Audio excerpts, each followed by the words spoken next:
Today just we have to study about the properties of ionic bond. Chapter जो हम लोग का वो क्या है आप देख ही रहे हैं, केमिकल बॉन्ड। कल हम लोग पढ़े भी थे उसके बारे में और बताया था कि केमिकल बॉन्डिंग यानी बॉन्ड जो है वो तीन तरह, रासायनिक बंधन कितने तरह के होते हैं? तीन तरह के। आयनिक बंधन दूसरा क्या था? सहसंयोजक बंधन और तीसरा क्या था? उप सहसंयोजक बंधन। यानी आयनिक बॉन्ड, कोवलेंट बॉन्ड और कोऑर्डिनेट कोवलेंट बॉन्ड।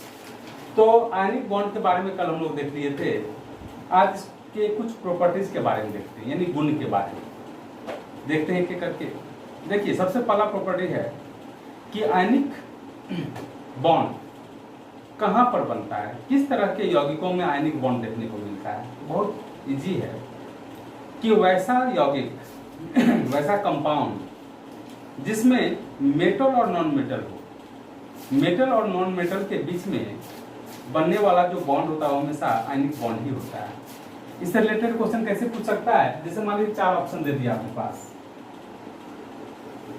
मान लीजिए अमोनिया है, वाटर है, और भी कुछ कार्बन डाइऑक्साइड है और एल्यूमिनियम क्लोराइड है। अब आपको पूछ दिया क्वेश्चन में कि बताइए कि इन सभी में से किसमें आयनिक बॉन्ड है। ये जो जितने कंपाउंड हैं इन सारे कंपाउंड में से किसमें आयनिक बॉन्ड है? तो आंसर होगा एल्यूमिनियम क्लोराइड। बाकी ये तीन जो है वो सहसंयोजक यौगिक है, इसमें सहसंयोजक बंधन होते हैं यानी कोवलेंट बॉन्ड होते हैं। मात्र एक ही एल्यूमिनियम क्लोराइड ही ऐसा है जिसमें कि आयनिक बॉन्ड होता है। क्या रीजन है? तो इसका थ्योरी बोलता है कि जहां पर मेटल और नॉन मेटल हो वहां पे हमेशा आयनिक बॉन्ड बनता है। तो ध्यान से देखेंगे अमोनिया में नाइट्रोजन और हाइड्रोजन दोनों जो है नॉन मेटल है तो वहां पर नहीं बनेगा। वाटर में हाइड्रोजन ऑक्सीजन दोनों नॉन मेटल है तो वहां पर भी नहीं बनेगा। कार्बन डाइऑक्साइड में कार्बन और ऑक्सीजन दोनों नॉन मेटल है, इसलिए यहाँ पर भी आयनिक बॉन्ड नहीं बनेगा। लेकिन चौथा नंबर जो है उसमें एल्यूमिनियम मेटल और क्लोरीन नॉन मेटल है। तो थ्योरी क्या है कि जिस यौगिक में मेटल और नॉन मेटल हो, धातु और अधातु हो, वहां पर हमेशा आयनिक बॉन्ड ही बनता है। तो इसका आंसर सही क्या हो जाएगा? Aluminium chloride. ठीक है, तो पहला प्रॉपर्टी क्या था इसमें कि मेटल और नॉन मेटल के बीच में आयनिक बॉन्ड बनता है। आयनिक बॉन्ड कहाँ बनता है? जिसको हम लोग इलेक्ट्रोवैलेंट बॉन्ड भी बोलते हैं। तो इलेक्ट्रोवैलेंट या आयनिक बॉन्ड जो है हमेशा मेटल और नॉन मेटल के बीच बनता है। ठीक है, उसी तरह से संयोजक यौगिक का भी देखेंगे हम लोग। फिलहाल तो इसका प्रॉपर्टी देख रहे हैं। दूसरा प्रॉपर्टी, आयनिक यौगिक जो हैं उनके परमाणुओं के बीच में, आयनिक यौगिकों में उनके परमाणुओं के बीच में एक बहुत ही मजबूत, बहुत ही स्ट्रॉन्ग फोर्स ऑफ अट्रैक्शन काम करता है, जिसको हम लोग बोलते हैं electrostatic force of attraction, Hindi में स्थिर विद्युत आकर्षण बल। ठीक है, क्लियर? फिर से सुन लीजिए कि आयनिक यौगिकों में उसके परमाणुओं के बीच में जो फोर्स ऑफ अट्रैक्शन होता है वो कौन सा होता है? वो होता है स्थिर विद्युत आकर्षण बल यानी इलेक्ट्रोस्टैटिक फोर्स ऑफ अट्रैक्शन। और जितने भी तरह के फोर्स ऑफ अट्रैक्शन होते हैं जैसे वन डर वाल फोर्स, ठीक है, और भी तरह तरह के जो फोर्स होते हैं उन सब में सबसे ज्यादा मजबूत आकर्षण बल कौन सा होता है? इलेक्ट्रोस्टैटिक फोर्स ऑफ अट्रैक्शन ही होता है। ठीक है, और यही वजह है कि आयनिक यौगिक जो हैं वो हमेशा ठोस क्रिस्टल के रूप में पाए जाते हैं। क्वेश्चन पूछ सकता है कि आयनिक यौगिक किस रूप में पाए जाते हैं? तो ठोस क्रिस्टल के रूप में। जैसे आपको इसी क्वेश्चन में पूछ दिया जाए कि निम्नलिखित में से कौन सा यौगिक ठोस क्रिस्टल के रूप में पाया जाता है, तो आंसर होगा एल्यूमिनियम क्लोराइड। क्यों? क्योंकि एल्यूमिनियम क्लोराइड जो है वो मेटल और नॉन मेटल के बीच मिलकर बना हुआ यौगिक है। और मेटल और नॉन मेटल से मिलकर जो यौगिक बनता है उसमें कौन सा बॉन्ड होता है? आयनिक बॉन्ड होता है। और आयनिक बॉन्ड में उसके जो आयनिक बॉन्ड जो है यानी जो आयनिक यौगिक हैं उसके परमाणुओं के बीच में कौन सा फोर्स होता है अट्रैक्शन का? Electrostatic force of attraction. और सिंस ये फोर्स ऑफ अट्रैक्शन बहुत ही ज्यादा मजबूत होता है इसलिए इसके जो आयंस होते हैं वो एक फिक्स पोजीशन को बनाए रखते हैं, जिसकी वजह से ये सभी के सभी सॉलिड रवा के रूप में, ठोस रवा, इंग्लिश में सॉलिड क्रिस्टल के रूप में पाए जाते हैं। जैसे नमक का दाना देखिए वही क्रिस्टल है। आप सोचेंगे कि क्रिस्टल क्या होता है, रवा क्या होता है? तो नमक किस रूप में पाया जाता है? छोटे छोटे क्रिस्टल के रूप में पाया जाता है। तो नमक जो है वो भी सोडियम क्लोराइड आयनिक यौगिक है, वो भी। क्लियर है बात? तो इस तरह से हम लोग अगला प्रॉपर्टी क्या लिखे कि भाई जो आयनिक यौगिक होते हैं वो हमेशा ठोस क्रिस्टल के रूप में पाए जाते हैं, ठीक है। और क्या देखे थे कि आयनिक यौगिकों में उसके आयनों के बीच में जो फोर्स ऑफ अट्रैक्शन काम करता है उसको क्या बोलते हैं हम लोग, इलेक्ट्रोस्टैटिक फोर्स ऑफ अट्रैक्शन, यानी स्थिर विद्युत आकर्षण बल, जो कि सबसे ज्यादा मजबूत होता है।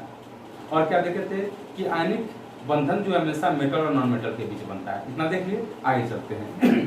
देखिए, चूंकि मैंने कहा कि आयनिक यौगिकों में उसके आयनों के बीच में जो फोर्स ऑफ अट्रैक्शन होता है बहुत ही स्ट्रांग होता है, यानी strong electrostatic force of attraction होता है, जिसकी वजह से इसके आयन्स एक फिक्स पोजीशन को बनाए रखते हैं। और यही कारण है कि जो आयनिक यौगिक होते हैं वह ठोस रूप में विद्युत का कुचालक होता है, यानी यह विद्युत का चालन नहीं करता।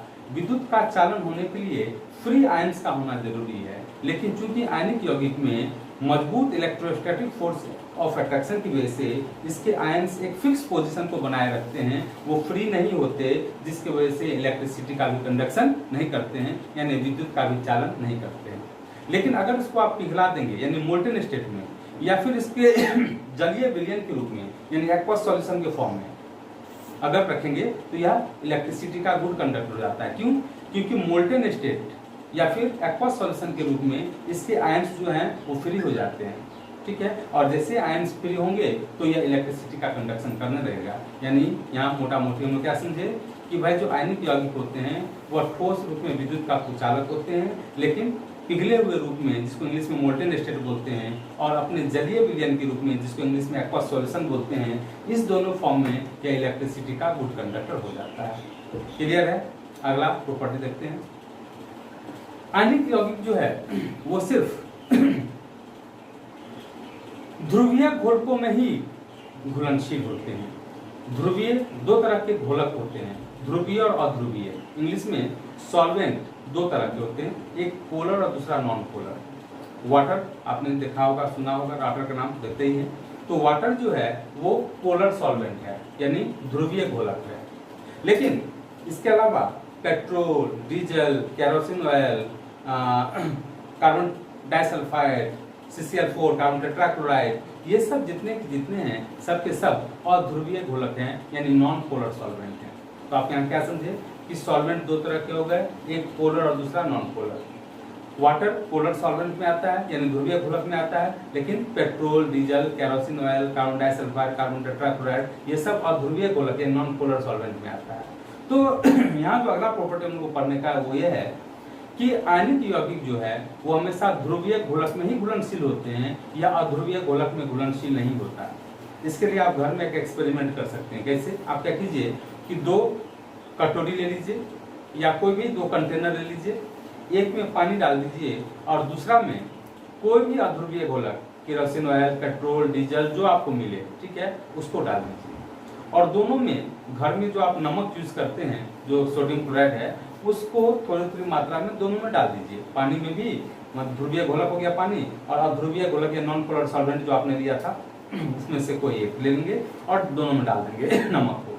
आप देखेंगे कि जिस कटोरी में पानी था उसमें नमक घुल जाएगा, लेकिन जिस कटोरी में आपका अध्रुवीय घोलक यानी केरोसिन ऑयल, पेट्रोल, डीजल में से कुछ भी था, उसका नमक जो है नहीं घुलेगा, वो वैसे को वैसा पड़ा रह जाएगा। क्यों ऐसा हुआ? ऐसा इसलिए हुआ क्योंकि नमक जो है वह सोडियम क्लोराइड है। सोडियम क्लोराइड जो है आयनिक यौगिक होता है, और आयनिक यौगिक हमेशा पोलर सॉल्वेंट में ही सॉल्युबल होता है, और पानी चूंकि ध्रुवीय घोलक है, पोलर सॉल्वेंट है, इसलिए उसमें वह घुल गया। लेकिन दूसरी तरफ जो हमने लिया था केरोसिन ऑयल या पेट्रोल, डीजल, वो अध्रुवीय घोलक है, और सिंस आयनिक यौगिक अध्रुवीय घोलक में घुलनशील नहीं होते, इसलिए जब आपने उसमें नमक डाला वह घुला नहीं और यूं ही पड़ा रह गया। तो यहाँ पे क्या प्रॉपर्टी हो गया कि जो आयनिक यौगिक हैं वो सिर्फ पोलर सॉल्वेंट में ही सॉल्युबल होते हैं, नॉन पोलर सॉल्वेंट में सॉल्युबल नहीं होते, ठीक है। और देखते हैं अगला प्रॉपर्टी कि आयनिक यौगिक जो हैं इनका मेल्टिंग और बॉइलिंग पॉइंट काफी हाई होता है। जाहिर सा बात है होगा ही, क्यों? क्योंकि आयनिक यौगिक आयनों से मिलकर बने होते हैं, और आयनों के बीच में जो फोर्स ऑफ अट्रैक्शन उनका बहुत ही ज्यादा मजबूत होता है। जब किसी चीज को हम लोग मेल्ट करते हैं, मेल्ट करना मतलब क्या? पिघलाना।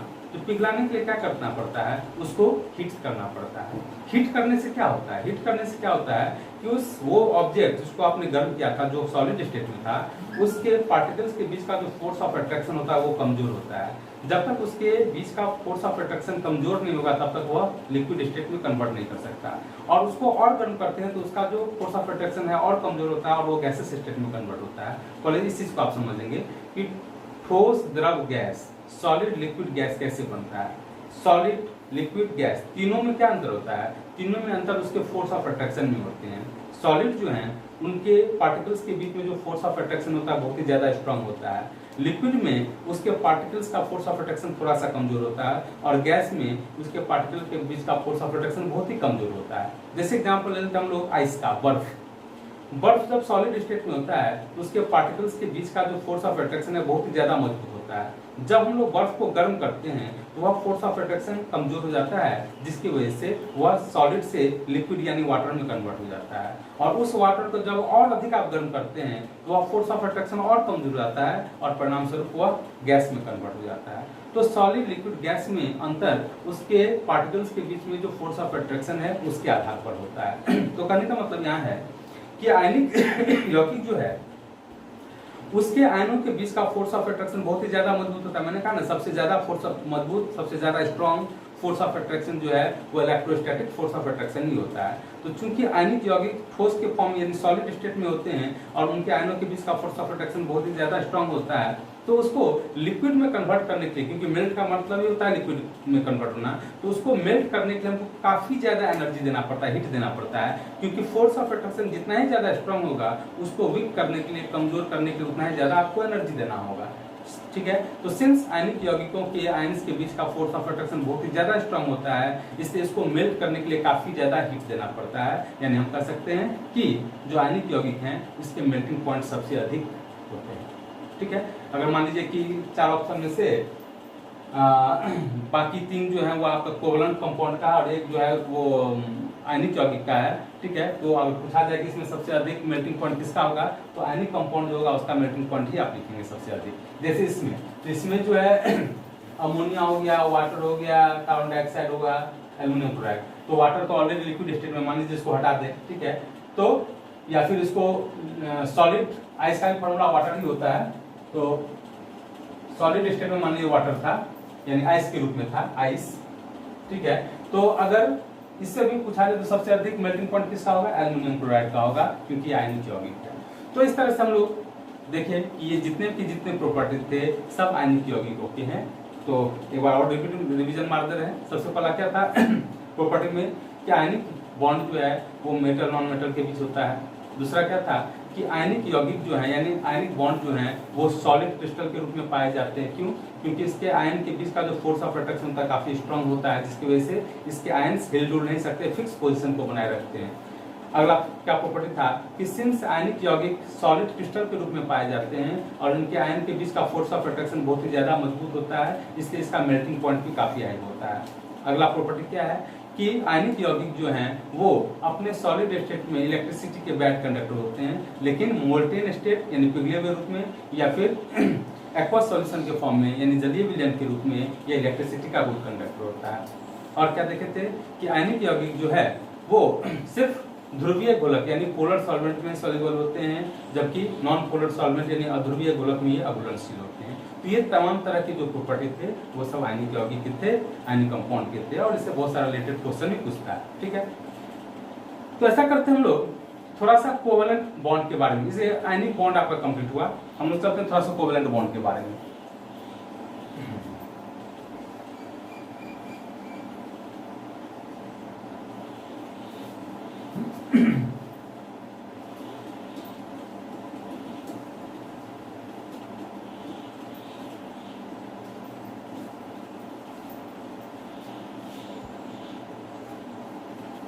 कोवलेंट बॉन्ड जिस तरह से कल हम लोग आयनिक बॉन्ड के बारे में देखे थे कि किस तरह से आयनिक बॉन्ड का फॉर्मेशन होता है, उसी तरह से आज हम लोग देखेंगे कोवलेंट बॉन्ड का फॉर्मेशन कैसे होता है। देखते हैं। सबसे पहले फिर इसका हम लोग डिफिनेशन भी देख लेंगे, वैसे कल बता दिए थे हम डिफिनेशन के बारे में। फॉर्मेशन ऑफ कुछ भी ले लेते हैं, जैसे HCl हाइड्रोजन क्लोराइड। ठीक है, हाइड्रोजन क्लोराइड का फॉर्मेशन कैसे होता है देखते हैं। हाइड्रोजन का एटॉमिक नंबर कितना हुआ 1, इसका कॉन्फ़िगरेशन 1 हो गया। क्लोरीन का एटॉमिक नंबर 17, इसका कॉन्फ़िगरेशन हो गया 281 का। देखिए हमने कहा था कि स्टेबिलिटी गेन करने के लिए एलिमेंट के जो एटम्स हैं उसके ऑटोमॉस शेल में नंबर ऑफ इलेक्ट्रॉन कितना होना चाहिए, 8 होना चाहिए। हाइड्रोजन हीलियम को छोड़कर वो डुप्लेट कंप्लीट करता है, यानी हाइड्रोजन और हीलियम के ऑटोमॉस शेल में अगर नंबर ऑफ इलेक्ट्रॉन 2 हो जाए तो ही वो स्टेबल हो जाता है, लेकिन बाकी एलिमेंट जो हैं उसके ऑटोमॉस शेल में नंबर ऑफ इलेक्ट्रॉन 8 होता है तब वो स्टेबल होता है। तो हाइड्रोजन जो है उसको स्टेबिलिटी गेन करने के लिए कितना इलेक्ट्रॉन चाहिए, 1 इलेक्ट्रॉन। एक तो है इसके पास, एक और इलेक्ट्रॉन चाहिए क्योंकि डुप्लेट कंप्लीट करना है ना उसको, तो एक तो है और एक चाहिए तब वो 2 कंप्लीट करेगा तो स्टेबल होगा। लेकिन क्लोरीन जो है ऑक्टेट कंप्लीट करता है तब स्टेबल होता है, यानी उसके ऑटोमॉस शेल में नंबर ऑफ इलेक्ट्रॉन कितना होना चाहिए, 7 होना चाहिए, 7 होना चाहिए। अब देखिए यहाँ पर क्या आयनिक बॉन्ड बनेगा, नहीं बनेगा, क्योंकि आयनिक बॉन्ड जो है उसमें ट्रांसफर ऑफ इलेक्ट्रॉन होता है, यानी या तो हाइड्रोजन अपना इलेक्ट्रॉन क्लोरीन को दे दे या क्लोरीन अपना इलेक्ट्रॉन हाइड्रोजन को दे दे, तो दोनों ही कंडीशन में नहीं बनेगा। अगर हाइड्रोजन अपना एक इलेक्ट्रॉन क्लोरीन को दिया तो क्लोरीन को स्टेबल हो जाएगा, लेकिन हाइड्रोजन बेचारा और रोड पे आ जाएगा क्योंकि एक ही इलेक्ट्रॉन था उसको भी उसने दे दिया, तब तो वो स्टेबल तो होने से रहा। उसी तरह से क्लोरीन के पास ऑटोमॉस शेल में 1 इलेक्ट्रॉन है, उसको 7 इलेक्ट्रॉन चाहिए। अगर ये अपना इलेक्ट्रॉन हाइड्रोजन को दे देता है तो हाइड्रोजन तो स्टेबल हो जाएगा, लेकिन क्लोरीन फिर अनस्टेबल रह जाएगा। आप बोलेंगे क्या है, 8 तो बच जाएगा जी, लेकिन ऐसा होगा नहीं। क्यों? क्योंकि क्लोरीन जो है वो नॉन मेटल है और नॉन मेटल की टेंडेंसी इलेक्ट्रॉन लेने की होती है, देने की नहीं। अगर क्लोरीन अपना 1 इलेक्ट्रॉन हाइड्रोजन को दे देता तब दोनों स्टेबल हो जाते, ये भी ऑटोमॉस शेल में 8 इलेक्ट्रॉन दे जाता और इसका भी 1 इलेक्ट्रॉन डालने से 2 हो जाता है, लेकिन क्लोरीन ऐसा करेगा नहीं क्योंकि क्लोरीन नॉन मेटल है और नॉन मेटल की टेंडेंसी इलेक्ट्रॉन लेने की होती है, देने की नहीं। वो हाइड्रोजन को अपना इलेक्ट्रॉन कभी नहीं देगा, इसलिए यहाँ पे आयनिक बॉन्ड नहीं बनेगा। तो फिर इसके पास, दोनों के पास स्टेबिलिटी गेन करने के लिए क्या उपाय है, शेयरिंग ऑफ इलेक्ट्रॉन, साझेदारी। कैसे देखते हैं, हाइड्रोजन ये क्रॉस जो है वो हाइड्रोजन का इलेक्ट्रॉन है, क्लोरीन का, सॉरी ये 1 नहीं है, 287 है, गलती से लिखा गया था, ठीक है, 287 होता है क्लोरीन का ना। अच्छा तो देखिए यहाँ पे क्लोरीन का जो है वो 1 2 3 4 5 6 और 7, ठीक है। अब क्या है कि यहाँ पे शेयरिंग ऑफ इलेक्ट्रॉन होगा। शेयरिंग क्या होता है, साझेदारी। जैसे आपने सुना होगा कि 2 लोग मिलकर एक दुकान खोले, एक बिजनेस शुरू किए और दोनों ने बराबर बराबर उसमें अपना हिस्सेदारी किया। 50,000 एक शख्स ने और दूसरे शख्स ने भी 50,000 रुपया दिया और दोनों मिलकर 1 लाख रुपया के पूंजी से एक दुकान खोल लिया। तो ये साझेदारी हुआ, इसमें दोनों ने अपना अपना पैसा शेयर किया और शेयर करके जब एक बड़ा पैसा अमाउंट बन गया तो उससे एक बिजनेस खड़ा किया। तो यहाँ भी क्या है कि दोनों पार्टी यानी हाइड्रोजन और क्लोरीन दोनों एक एक इलेक्ट्रॉन को शेयर करेगा। ये देखिए इसको मिटा के थोड़ा आगे कर देते हैं, समझ में आएगा आपको। ये देखिए, ये देख रहे हैं आप, ये गोल घेरे के अंदर में जो 2 इलेक्ट्रॉन है वो शेयर्ड पेयर ऑफ इलेक्ट्रॉन है। इसमें 1 इलेक्ट्रॉन हाइड्रोजन की तरफ से दिया गया है और 1 इलेक्ट्रॉन क्लोरीन की तरफ से दिया गया है। साझेदारी का मतलब क्या होता है, साझेदारी का मतलब होता है कि दोनों पर दोनों का अधिकार है। जैसे मान लीजिए आप और आपके फ्रेंड ने एक दुकान खोला, आपने उसमें 50,000 रुपया दिया था और आपके दोस्त ने भी 50,000 रुपया दिया, लेकिन वो जो दुकान खुला उसके अंदर जो सामान है, कैपिटल है, संपत्ति, वो कितने का है, 1 लाख का। लेकिन आपने उसमें सिर्फ 50,000 ही दिया था, आपके दोस्त ने भी 50,000 दिया, दोनों मिलकर कितना हो गया, 1 लाख हो गया और 1 लाख के कैपिटल से आपने अपना दुकान खोल लिया। लेकिन क्या उस दुकान के अंदर का जो कैपिटल वो बटा हुआ रहता है कि भाई इतना जो चीज है वो मेरे पैसा खरीदा हुआ इधर रहेगा और इतना चीज तुम्हारे पैसा खरीदा हुआ इधर रहेगा, ऐसा होता है क्या? नहीं, दोनों मिक्स रहता है।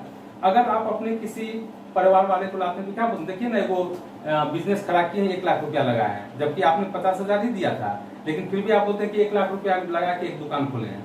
आप आपके दोस्त का जो पैसा है उस पर भी अपना हक जमा रहे हैं। उसी तरह से आपका जो दोस्त होगा वो भी जब अपने किसी फैमिली मेंबर को दिखाने लाएगा या किसी रिलेटिव को, तो क्या बोलेगा कि देखिए एक दुकान खोले हैं, इसमें 1 लाख का संपत्ति लगा है, जबकि वो 50,000 ही दिया था। तो इसका मतलब क्या हुआ कि साझेदारी जो है उसमें जितना चीज, जितने अमाउंट का शेयरिंग होता है उस पर दोनों का अधिकार हो जाता है, दोनों का राइट हो जाता है एक दूसरे पर। तो हाइड्रोजन का ये अपना इलेक्ट्रॉन तो था ही, लेकिन क्लोरीन का जो ये इलेक्ट्रॉन है उसको भी इसका राइट हो गया, अधिकार हो गया, और इस तरह से इसके पास 2 इलेक्ट्रॉन हो गया। और जानते हैं आप कि हाइड्रोजन डुप्लेट कंप्लीट करता है, 2 इलेक्ट्रॉन हो जाने से वो स्टेबल हो जाता है। तो सिंस हाइड्रोजन के पास 2 इलेक्ट्रॉन हो गया, वो स्टेबल हो गया। उसी तरह से क्लोरीन 7 इलेक्ट्रॉन तो इसका अपना था, 2 4 6 7। अब ये जो हाइड्रोजन का जो एक इलेक्ट्रॉन है, उस हाइड्रोजन के एक इलेक्ट्रॉन पे भी इसका अधिकार हो गया, और इस तरह से ये भी 8 इलेक्ट्रॉन पूरा कर लिया और ऑक्टेट कंप्लीट कर लिया। लेकिन देखते हैं कि हाइड्रोजन और क्लोरीन के बीच में कितने इलेक्ट्रॉन का शेयरिंग हुआ है, 1 पेयर। देखिए 1 पेयर, और चूंकि दोनों के बीच में एक पेयर इलेक्ट्रॉन का शेयरिंग हुआ, इसलिए दोनों के बीच में हम लोग सिंगल बॉन्ड से दिखाएंगे। यानी कोवेलेंट बॉन्ड 3 तरह का होता है, सिंगल कोवेलेंट बॉन्ड, डबल और ट्रिपल। तो सिंगल का तो देख लिया आपने कि जब 2 परमाणुओं के बीच में 1 पेयर इलेक्ट्रॉन का, एक जोड़े इलेक्ट्रॉन का शेयरिंग होता है, तो इससे जो बॉन्ड बनता है उसको बोलते हैं सिंगल कोवेलेंट बॉन्ड, यानी एकल सहसंयोजक बंधन। अब लोग देखते हैं डबल और ट्रिपल का भी। यहाँ लिखेंगे फॉर्मेशन ऑफ O2। O2 में ध्यान से दीजिए, O2 में 2 ऑक्सीजन एटम है। तो देखते हैं कि O2 में ऑक्सीजन ऑक्सीजन एटम के बीच में किस तरह से बॉन्ड बनता है। ऑक्सीजन का एटॉमिक नंबर 8 होता है, कॉन्फ़िगरेशन हो गया आपका 2 6 का। दूसरा ऑक्सीजन का भी 8 2 6। अब यहाँ पे क्या है ना कि कोवेलेंट आयनिक बॉन्ड नहीं बन सकता। क्यों? क्योंकि आयनिक बॉन्ड में ट्रांसफर ऑफ इलेक्ट्रॉन होता है। अगर एक एटम दूसरे को दे दिया तो दूसरा तो स्टेबल हो जाएगा, लेकिन इसका जो है 6 के बदला में 4 हो जाएगा इलेक्ट्रॉन। तो ये ऐसा नहीं चाहेगा, ये और अनस्टेबल होना नहीं चाहेगा। उसी तरह से ये ऑक्सीजन एटम अगर इसको अपना 2 इलेक्ट्रॉन दे दिया तो ये 6 और 2 8 तो हो जाएगा, ये ऑक्टेट कंप्लीट कर लेगा, लेकिन ये बेचारा और अनस्टेबल हो जाएगा क्योंकि इसके पास मात्र 4 इलेक्ट्रॉन रह जाएंगे। तो ऐसा कोई भी एक दूसरे को हेल्प नहीं करता है कि अपना घाटा सह के दूसरे को हम उठा दें ऊपर, ऐसा नहीं होता। रिलेशन तभी बनता है जब दोनों का फायदा हो उसमें। तो देखते हैं यहाँ पर हम लोग कैसे दोनों को फायदा होता है। दोनों को फायदा होने का एक ही तरीका है कि दोनों के बीच में इलेक्ट्रॉनों का क्या हो, साझेदारी हो, शेयरिंग हो। देखते हैं कैसे। ऑक्सीजन ऑक्सीजन, 2 ऑक्सीजन एटम हो गया, 1 2 3 4 5 6। देखिए ऑटोम ऑक्सीजन 6 इलेक्ट्रॉन था, ये 6 इलेक्ट्रॉन हो गया।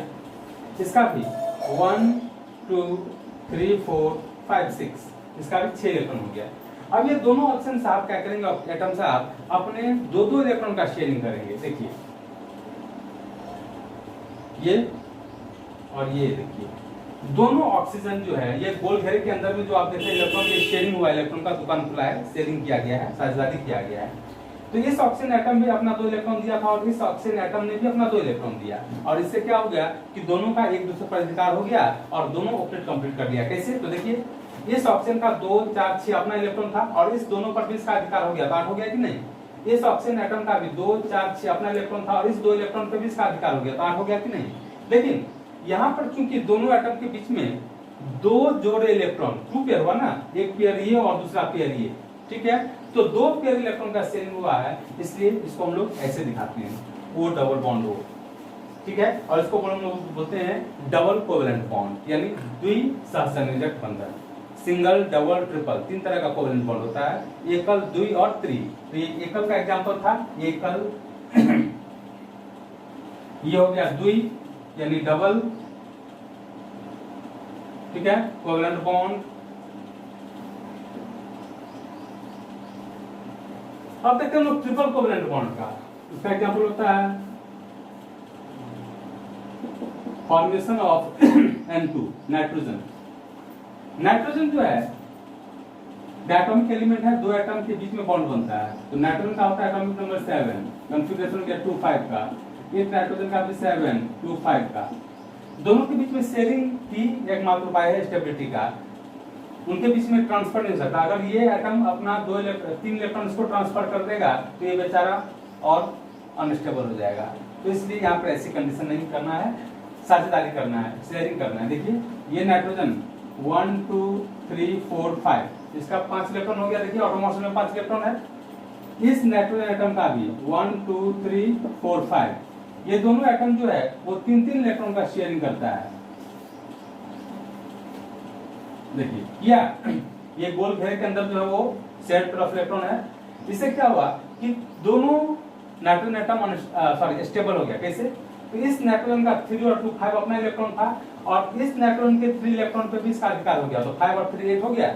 उसी तरह से इस नाइट्रोजन एटम का 5 अपना इलेक्ट्रॉन था और इस 3 इलेक्ट्रॉन पे भी इसका अधिकार हो गया, तो 8 हो गया, दोनों स्टेबल हो गया। क्योंकि दोनों के बीच में 3 जोड़े इलेक्ट्रॉन का शेयरिंग हुआ, इसलिए इसको हम लोग ट्रिपल कोवेलेंट बॉन्ड से शुरू करते हैं इस तरह से, एंड ट्रिपल बॉन्ड है। जिस तरह से हम लोग देखते हैं कि जो कोवेलेंट बॉन्ड है वो 3 तरह का होता है, एकल, द्वि और त्रि, यानी single covalent bond, double covalent bond और triple covalent bond. Triple covalent bond, ठीक है। तो यहां पर आपने क्या देखा अभी तक कि भाई वह बंधन जो दो परमाणुओं के बीच इलेक्ट्रॉनों के साझेदारी के परिणाम स्वरूप बनता है, क्या कहलाता है? सहसंयोजक बंधन। The bond which is formed due to the sharing of electron between two atoms, दो एटम के बीच इलेक्ट्रॉन के शेयरिंग के परिणाम स्वरूप जो बंधन बनता है, जो बॉन्ड बनता है, उसको क्या बोलते हैं हम लोग? Covalent bond. And it is of 3 types, ये 3 तरह के होते हैं, एकल, डबल, सिंगल, डबल और ट्रिपल। एकल सहसंयोजक बंधन, द्विसहसंयोजक बंधन और त्रिसहसंयोजक बंधन। अगर एक जोड़े इलेक्ट्रॉन का शेयरिंग होता है तो वो एकल यानी सिंगल कोवेलेंट बॉन्ड कहलाएगा। अगर दो जोड़े में 2 पेयर इलेक्ट्रॉन का शेयरिंग होता है तो वो डबल कोवेलेंट बॉन्ड यानी द्विसहसंयोजक बंधन कहलाएगा। और अगर 3 पेयर इलेक्ट्रॉन का शेयरिंग हो रहा है तो उसको ट्रिपल यानी त्रिसहसंयोजक बंधन बोलेंगे। जिस तरह से कोवेलेंट बॉन्ड भी समाप्त हुआ, तो आज का क्लास हम लोग रहने देते हैं, कल हम लोग इसको कंप्लीट कर देंगे, इसका जो प्रॉपर्टी है वो देख लेंगे और वो जो कोऑर्डिनेट कोवेलेंट बॉन्ड था उसको भी देख लेंगे। समाप्त। Thank you.